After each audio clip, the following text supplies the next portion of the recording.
esto y de traernos estas actualizaciones. Muchísimas gracias, Lady, y de traer esta actualización al gremio. Me encanta siempre que tenemos a alguien de otras ramas, porque normalmente estamos acostumbrados que estamos casi siempre solo médicos y ya aburrimos. El martes pasado tuvimos la oportunidad de tener a una licenciada en psicología, hoy la tenemos a usted y me encanta ver también nombres nuevos aquí porque sé que son personas que están interesadas en este tema y que es usted y su tema quien nos ha traído. Así que, licenciada, muchísimas gracias nuevamente y este escenario es todo suyo. Ok, muchas gracias. Buenas noches. Entonces vamos a entrar en materia. Como estaba presentando la compañera, la doctora, yo soy Natalie Rubio Meneses, soy enfermera, especialista en gerencia y auditoría de calidad en salud.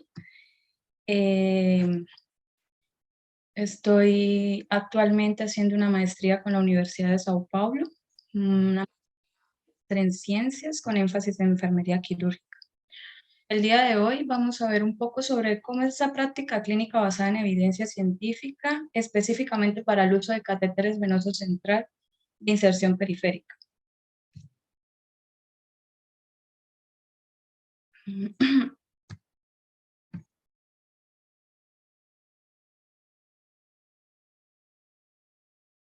Que mi internet está... Ahí paso. Ya están viendo la segunda diapositiva, ¿verdad? Sí, licenciada. Ya, entonces, empezando primero un poco los conceptos, por qué es importante tener unas guías de práctica clínica, por qué es importante vaciar nuestras decisiones clínicas en una evidencia científica.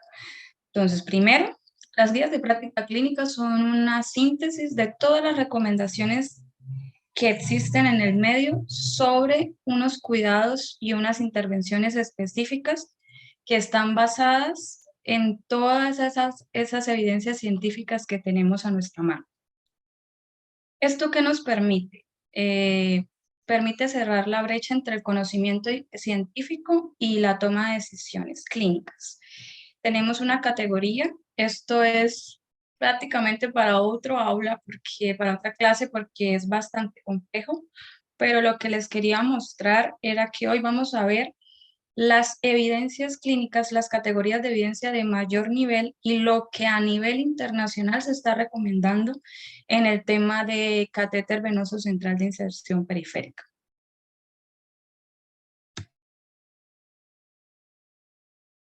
Entonces, creo que mi internet está medio dando problemas.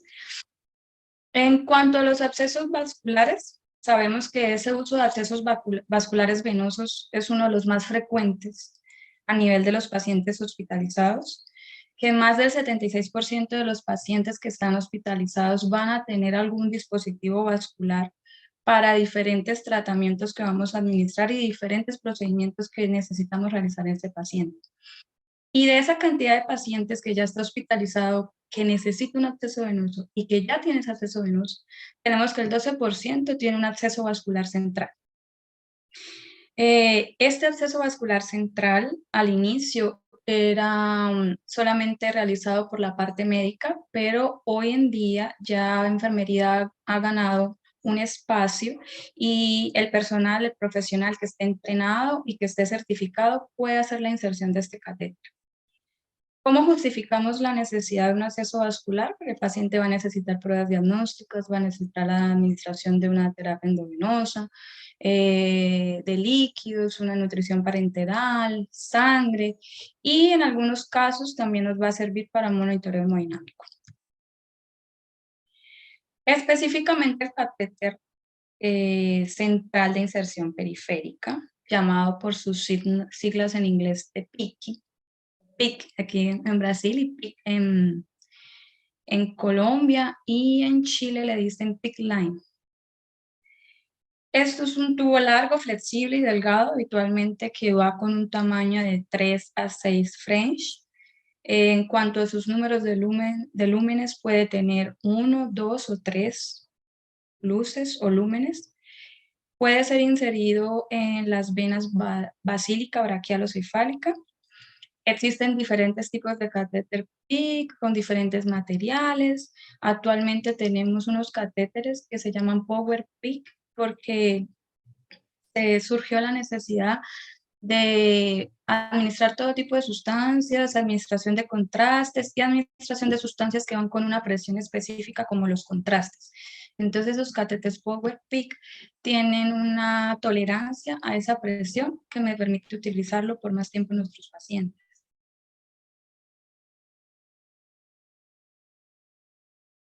En cuanto a la inserción del PICC, vamos a ver una así bien amplio porque es poco tiempo y esto es todo un curso de entrenamiento de bastantes horas de estudio, entonces vamos a ver de una forma amplia.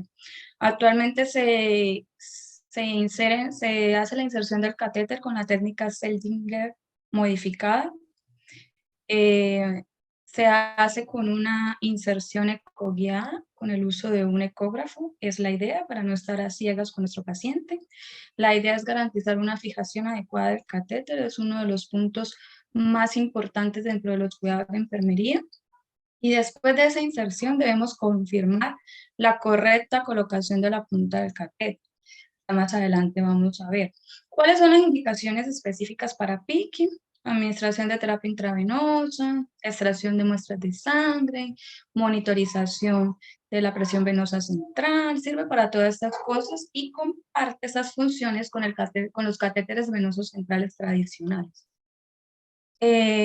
Contraindicaciones: cuando no colocar un PICC en situaciones de urgencia o emergencia, y vamos a usar los catéteres venosos centrales.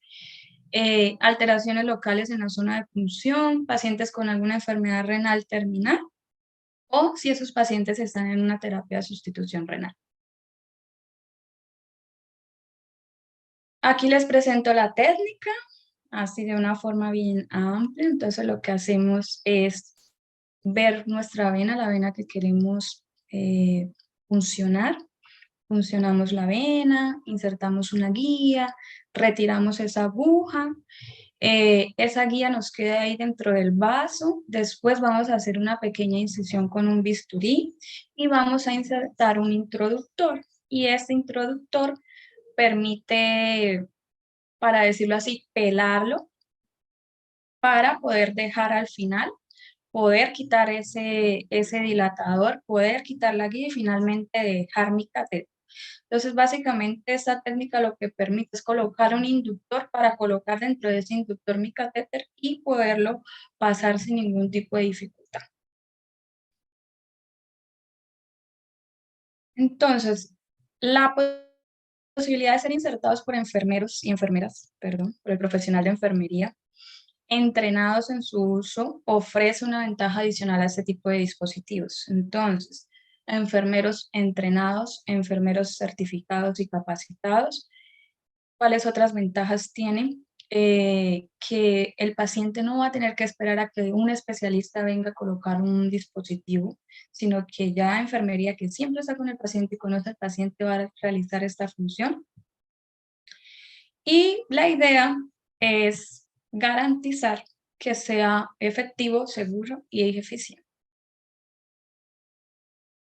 Aquí tenemos las prácticas clínicas, las guidelines que tienen todas las recomendaciones. Obviamente que todo el tema de prevención de infecciones en cuanto al uso de catéteres está por la CDC, por el Centro Internacional de Infecciones, de Prevención de Infecciones, y tenemos una asociación, una sociedad de enfermería americana, que es la INS, que es también la que me dice cuáles son los estándares que debemos usar en el manejo de esos catéteres, desde la inserción hasta el mantenimiento, hasta su retirada. Vamos a empezar en materia entonces. ¿Cuáles son las indicaciones y las contraindicaciones de ese catéter? ¿Y qué es lo que dicen las guías de práctica clínica basadas en la evidencia?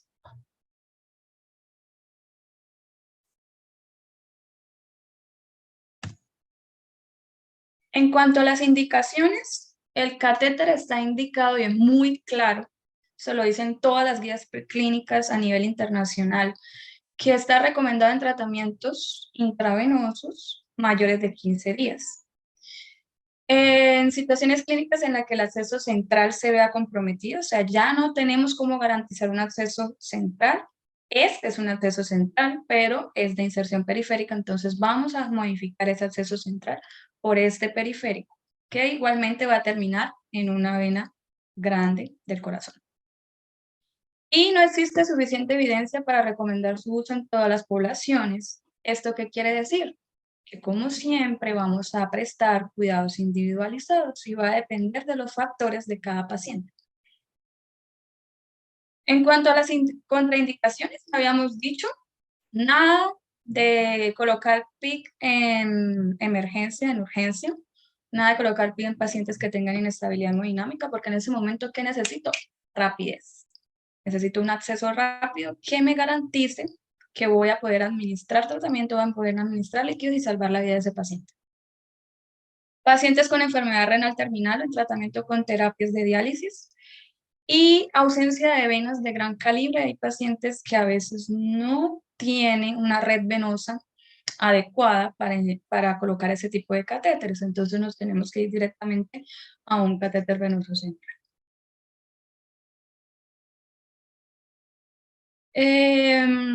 ¿Qué se recomienda en cuanto a cuál PIC debo utilizar?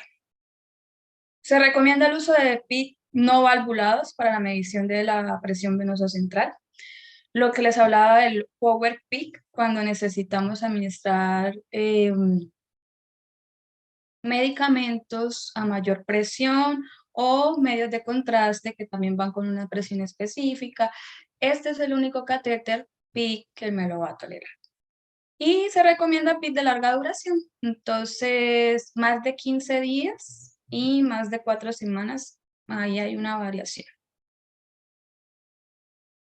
En cuanto a la inserción de PIC, ¿qué dicen las guías internacionales? Entonces, ahorita el boom es realizar todo con el ecógrafo. Entonces, ¿qué vamos a hacer? Vamos a realizar la exploración con el ecógrafo de esa red venosa para elegir la vena que tenga las mejores condiciones, que tenga un buen calibre, que no esté tan profunda ni tan superficial, que tenga buena permeabilidad, que no tenga tanta tortuosidad y también que no estemos cerca de algunas estructuras como los nervios y las arterias, porque puede pasar que fusionemos una arteria. Entonces se recomienda, aparte de toda la exploración de la red venosa, realizar la inserción como tal con el ecógrafo. Y esa inserción se llama ecoguiada. Esto aumenta la tasa del éxito, va a minimizar el número de los intentos, va a evitar el dolor y el estrés del paciente y otras complicaciones asociadas. Se recomienda el uso de la ecografía para el posterior seguimiento del PIC. Esta también es utilizada para realizar el diagnóstico de trombosis venosa profunda, que es una de las complicaciones relacionadas con este catéter. En cuanto a las técnicas, entonces, la técnica Seldinger, ella viene desde, ahorita no me acuerdo, pero es del siglo XIX, 1800 y tanto. Este doctor definió esta técnica y desde allá seguimos usando la misma técnica. No habían realizado modificaciones hasta este momento que tenemos la modificada, que también es llamada como la microceldinger. ¿Cuál es la diferencia entre estas dos técnicas? Que una va a tener un catéter normal y otra va a tener este catéter que le llamamos de microintroductor, que me va a permitir generar una guía y me va a permitir después pelarlo, es un microintroductor pelable, y me va a permitir colocar por medio de él el catéter que va a pasar por el vaso del paciente, por la vena que elegimos del paciente y va a llegar hasta el corazón.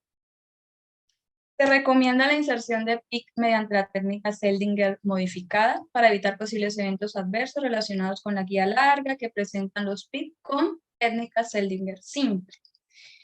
Sin embargo, la Seldinger está siendo usada aún en algunas situaciones específicas y es una evaluación que debe realizar el equipo médico.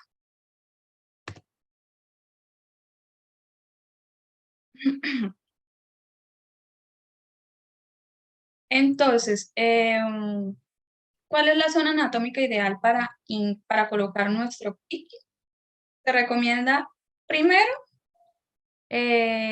priorizar algunas venas, ¿sí? Tener claro nuestra red venosa. Se dice, hay un montón de esquemas, entonces empezar por la basílica, cefálica, braquial. ¿Y cuál es la idea? Encontrar lo que decía antes, una vena de gran calibre, que no esté ni muy profunda ni muy superficial, que no tenga mucha tortuosidad y que no esté cercana a estructuras como nervios y arterias. Se recomienda evitar la inserción en la fosa antecubital y se recomienda también no colocar PIC en zonas muy cercanas a la axila. Para esto se ha creado un método que se llama el método SI, método de inserción por zona. Entonces, antes de nosotros hacer la inserción del catéter, vamos a realizar unas ciertas medidas que nos van a permitir evaluar al paciente y saber cuál es su red venosa y el brazo del paciente en qué condiciones está. Ahí vamos a realizar una medición del brazo del paciente, midiendo el brazo desde el codo hasta la línea axilar, y esa distancia más o menos suele ser de 20 a 22 centímetros. Ahí, la idea ¿cuál es? Dividir estas zonas en 3 por colores como un semáforo. Entonces, el tercio proximal, que es la zona que ustedes están viendo amarilla, ubicada entre 14 y 21 centímetros, que está próxima a la axila, no está recomendada porque es una zona donde hay una sudoración excesiva. La zona verde, pero como en el semáforo, estamos ahí esperando. Si no nos funciona la zona verde, tenemos que usar la zona amarilla, es una opción, no está completamente eliminada de nuestras posibilidades. Y la zona verde, que está entre 7 y 4 centímetros, es el tercio mediano, y es la zona de inserción, la zona segura, donde podemos colocar el pico. Y está el tercio distal, que es de los 0 a los 7 centímetros, donde encontramos que inicia en el epicondilo medial, y esta zona no es aconsejada porque es una zona donde hay mucho movimiento. Y entonces, muy posiblemente ese PIP va a generar un trombo, va a generar una obstrucción, va a generar incomodidad al paciente. Entonces, esa zona, así como el semáforo, stop, no la podemos utilizar. En cuanto a algunas medidas que debemos realizar antes de colocar nuestro catéter. Entonces, primero debemos mirar cuánto es la cantidad, cuál es el largo que vamos a introducir de todo ese catéter. El catéter tiene aproximadamente 60 centímetros, si no me equivoco. Y entonces, ¿qué hacemos? Medimos desde el punto de inserción. Entonces, yo ya tengo a mi paciente acostado, ya evalué la red venosa con el ecógrafo y ya vi la vena ya linda, gordita. Voy a colocar el catéter. Ahí ese es nuestro punto de inserción. Vamos a medir desde ahí hasta la unión de la clavícula con el esternón. Si es del lado derecho, vamos a sumar 10 centímetros y si es del lado izquierdo, vamos a sumar 13 centímetros. Existen varias formas y varias técnicas, eso va a depender de la institución, va a depender de donde realizaste los cursos y el entrenamiento de inserción. Pero la idea es esa. Y la idea es que te acuerdes, hay que medir porque voy a tener que saber cuánto voy a cortar del catéter, porque el catéter no puede quedar, no puede sobresalir, ni me puede quedar ni muy corto, ni muy largo. Tiene que estar en la estructura del corazón específica para que funcione. Además de saber cuánto vamos a insertar de ese catéter, también tenemos otra medida que es la circunferencia del brazo. Esta circunferencia se obtiene midiendo con una cinta métrica la parte media del brazo, tomando como referencia la longitud existente entre la punta del hombro, el acromión, y la cabeza del radio. Y ahí vamos a tener esa circunferencia braquial. ¿Qué me va a permitir esta medida? Me va a permitir hacer un seguimiento y está relacionado con el diagnóstico de trombosis. Entonces, el paciente no puede presentar cambios en esta medida y a través de esta medida vamos a generar un seguimiento en cada control.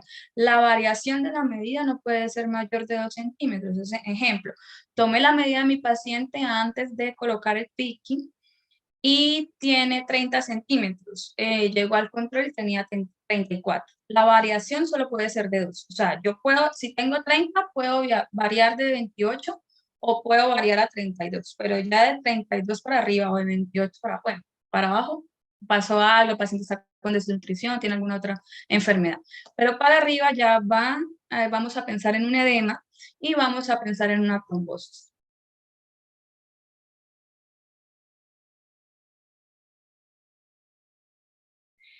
¿Cuál es la recomendación en cuanto a esos diámetros de la vena, el diámetro del catéter? Entonces, primero, la idea es hacerlo todo con el ecógrafo, tener una tecnología a disposición, porque es muy difícil hacer un procedimiento de este tipo de catéter a ciegas. Entonces, la tecnología de Charlotte es magnífica. Ella me permite encontrar la vena, me permite medir el vaso. Ella misma me hace un cálculo de cuál es el porcentaje de ocupación y también me dice, podemos utilizar un catéter número tal, un catéter 5 French, un catéter 6 French. Entonces, esta tecnología de verdad que ayuda mucho al proceso de inserción. La idea o la recomendación es que la ocupación de la vena con ese catéter no sea más del 40%, o sea, hasta el 40% tenemos para ocupar el catéter. Después de eso está asociado a complicaciones, está asociado a trombosis y a otra serie de complicaciones. Aquí vemos por lo menos, aquí encontramos una vena, un vaso, está bien bonito. Colocamos ahí el puntero de nuestra tecnología, de nuestro ecógrafo, y él nos dice, con esto, si tú quieres utilizar un catéter de 6 French, vas a ocupar el 35%.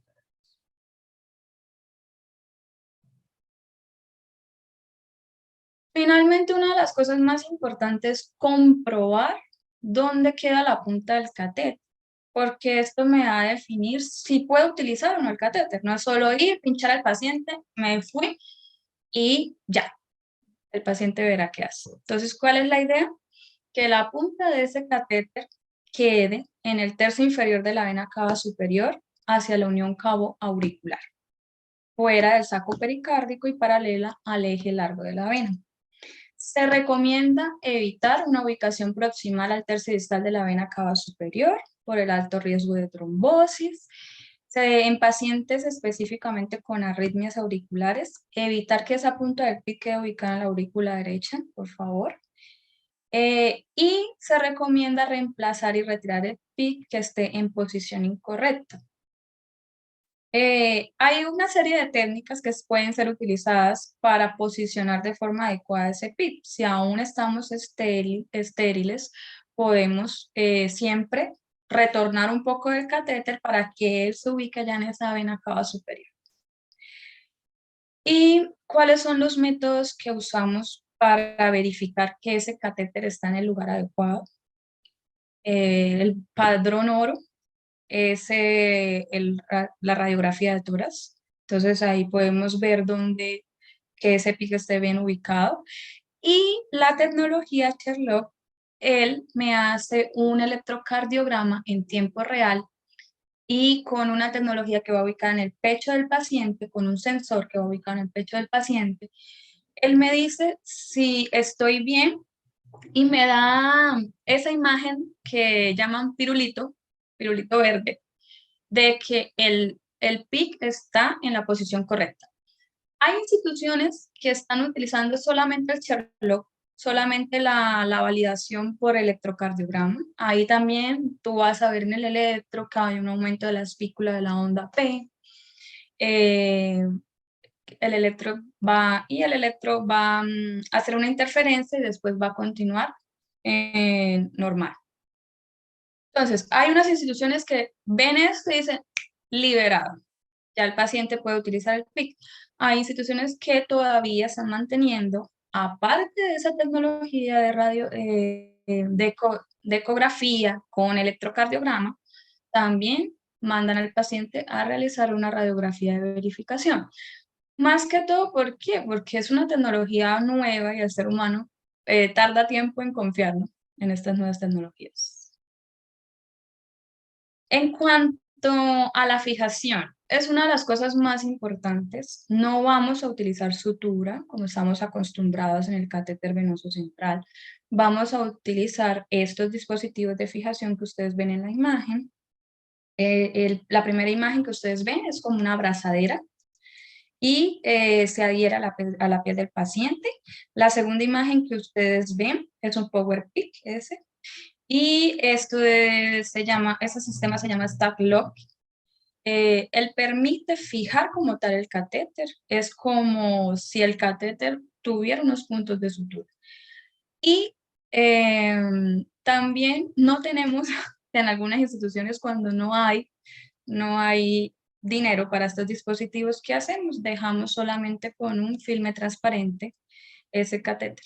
Es un poco más difícil, es un poco más arriesgado, pero es una práctica que se está realizando.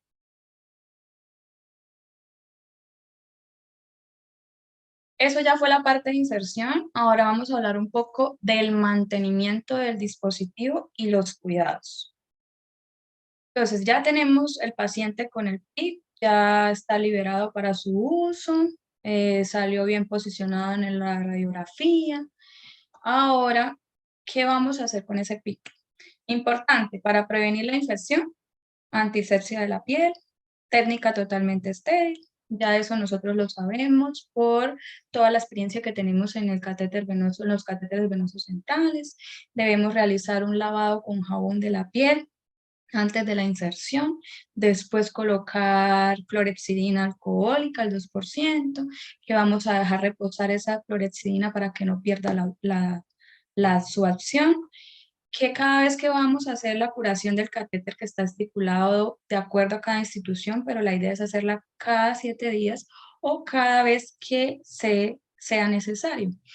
También esa curación la vamos a realizar con clorhexidina, que cuando vamos a colocar el catéter, vamos a usar todos nuestros elementos de protección personal, vamos a usar guantes y bata estéril y vamos a usar campos estériles que van a cubrir el paciente y vamos a garantizar toda una técnica estéril.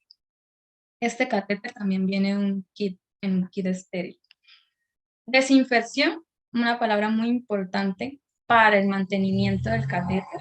Entonces debemos desinfectar todo. Debemos desinfectar los conectores libres de aguja, que tenga cada uno de los puertos, cada uno de los lúmenes o de las luces.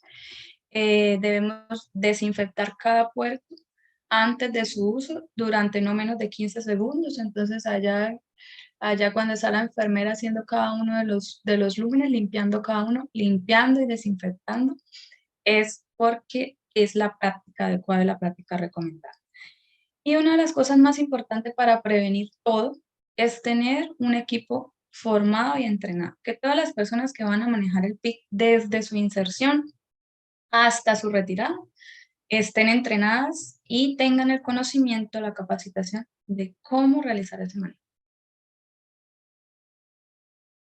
En cuanto a la prevención de trombosis, no voy a hablar mucho de fisiología, porque no es el objetivo de esta clase, pero todos, la mayoría creo, somos del área de la salud, conocemos esa tríada de Virchow. Entonces, la idea es realizar actividades para minimizar todos los factores que tiene esa tríada. Valorar las venas con ecografía previamente, que ya vimos que se hace a través del ecógrafo con esta tecnología específica. Punción icoguiada del vaso, es la recomendación. Elección de catéter con menor calibre necesario para el tratamiento en función al calibre venoso del paciente. Considerar la situación clínica del paciente a la hora de valorar el riesgo de trombosis relacionada con el catéter. Entonces, ver si el paciente tiene ciertas comorbilidades que me van a aumentar ese riesgo de trombosis y comprobar que la punta del catéter esté donde debe estar. Fijación adecuada del catéter de la piel, que ya sabemos que no lo vamos a hacer con suturas, sino lo vamos a hacer con dispositivos.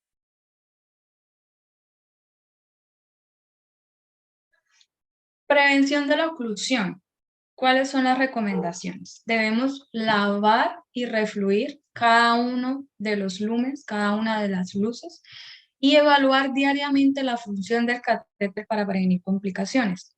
Realizar el lavado de manera manual, ya que las infusiones por gravedad o las infusiones impulsadas por bomba no son efectivas en este sentido. Aquí, ¿cuál es la recomendación?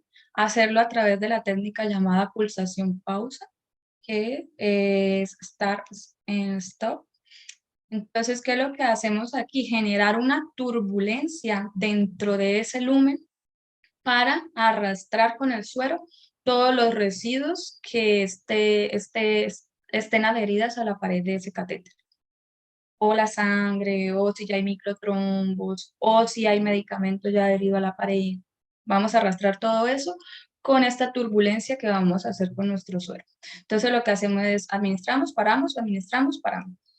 Eh, Se recomienda el uso de conectores sin aguja, que son esas tapas que vienen antirreflujo. Entonces la idea es que no haya un retroceso de sangre en ese dispositivo, sino que siempre quede libre el dispositivo de sangre para que no se presenten trombos, para que no se me adhiera esas células al catéter y se me vaya generando una obstrucción. Sellar el catéter en los intervalos de tiempo en el que no está en uso. Esto es muy importante. Siempre dejarlo con aquella tapa, con aquel conector sin aguja. ¿Y qué vamos a usar para esto? Vamos a usar siempre una jeringa de 10 ml. No se puede usar de mayor porque estos catéteres son flexibles, son resistentes, pero no resisten muy bien la presión. Y siempre usar suero fisiológico 10 cc también. Hay jeringas que ya vienen rellenadas, que nos ahorran un poco el trabajo. Lo que les decía con esta técnica que vamos a hacer, arrastrar todos los residuos que hayan dentro de ese catéter, que se estén formando en las paredes, alguna fibrina. Y ya cuando no conseguimos arrastrar y que ya el catéter está generando resistencia, mucha resistencia, no conseguimos desobstruir, ahí ya vamos a tener una trombosis venosa. Entonces, ¿qué vamos a hacer? Nosotros ya aplicamos todo, hicimos todo lo que manda las guías de práctica clínica, todas las recomendaciones internacionales, tenemos un protocolo en nuestra institución, tenemos personal capacitado y entrenado, pero se me presenta una infección. Puede pasar y pasa. ¿Qué vamos a hacer? Vamos a confirmar primero que todo la infección a través de cultivos diferenciales. Vamos a hacer cultivos periféricos y cultivos del catéter central. Vamos, dependiendo de la clínica, del estado clínico del paciente y dependiendo de esa evaluación médica, la idea o la recomendación es iniciar un tratamiento empírico de antibiótico que después va a ser ajustado de acuerdo al resultado del cultivo. Y en el caso de que el paciente esté muy grave y que ya el proceso infeccioso sea agudo y que me genere complicaciones en el paciente, ¿cuál es la recomendación? Retirar ese catéter. En cuanto a trombosis, ¿qué vamos a hacer? Primero hacer el diagnóstico. ¿El diagnóstico cómo se hace? Con una ecografía. Ya, entonces hacemos el diagnóstico, tenemos ese paciente con trombosis, el tratamiento de elección también es médico, con heparina de bajo peso molecular, o también en algunos casos, si necesitamos ese catéter porque el paciente no tiene otro tipo de acceso vascular, vamos a hacer terapia trombolítica, pero esto está muy reducido a casos muy específicos. En el caso de oclusión, el catéter está con resistencia, no me está pasando el medicamento de una forma adecuada, de una forma fluida. ¿Cuál es lo que vamos a hacer? Lo primero es intentar restablecer esa permeabilidad. ¿Por qué? Porque estos dispositivos son caros, entonces no es como que tengamos un kit para cada paciente. Entonces vamos a intentar desobstruir ese catéter y en algunos casos vamos a administrar algunas soluciones que permiten barrer ciertos tipos de residuos. Entonces, por lo menos, si estamos utilizando medicamentos ácidos, vamos a colocar soluciones básicas. Si estamos administrando medicamentos básicos, vamos a colocar soluciones ácidas.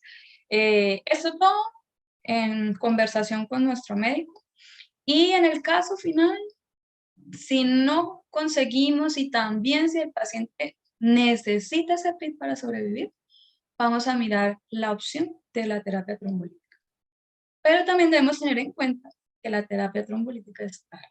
Entonces, no es en todas las disposiciones, en todas las instituciones que tienen esta disposición, y que esto también debe estar incluido y contemplado en los protocolos clínicos de cada institución. Bueno, vamos a mirar la hora. Son las 40. Vamos a terminar un poco centrándonos en los cuidados de enfermería. Específicamente, ¿cuáles son las recomendaciones internacionales? Entrenamiento en nuevas tecnologías, en cómo vamos a insertar el catéter y cómo vamos a cuidar de ese catéter para mantenerlo durante toda la terapia intravenosa. En cuanto a las indicaciones, ¿qué se recomienda? Evaluar al paciente. Cada paciente es individual, cada caso es individual, cada paciente tiene sus propios factores y de esa manera definimos si el paciente es candidato a ese tipo de catéter, porque no todos los pacientes lo son.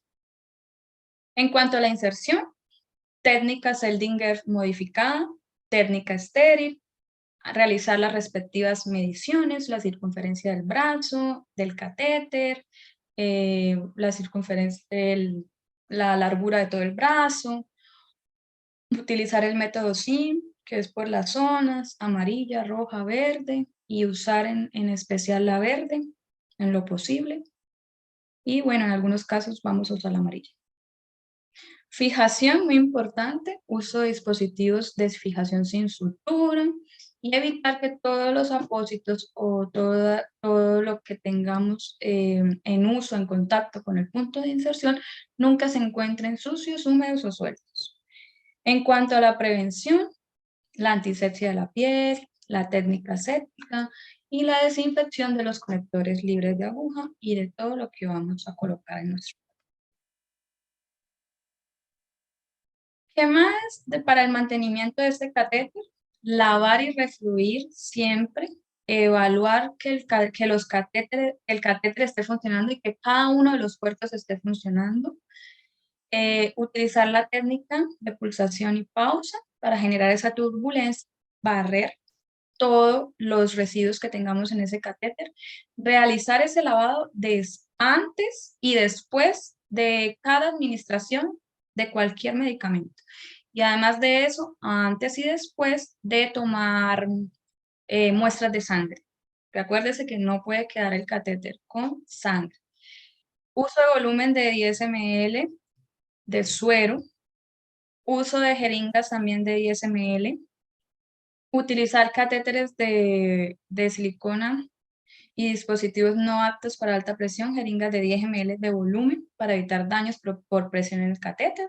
Sin embargo, ya sabemos que el Power Peak está liberado para aguantar más presiones y este es el único tipo de catéter que sirve para administración de medios de contraste. Y una cosa muy importante y un consejo para todos es registrar absolutamente todo lo que le hagamos desde la inserción, mantenimiento hasta la retirada de ese catéter.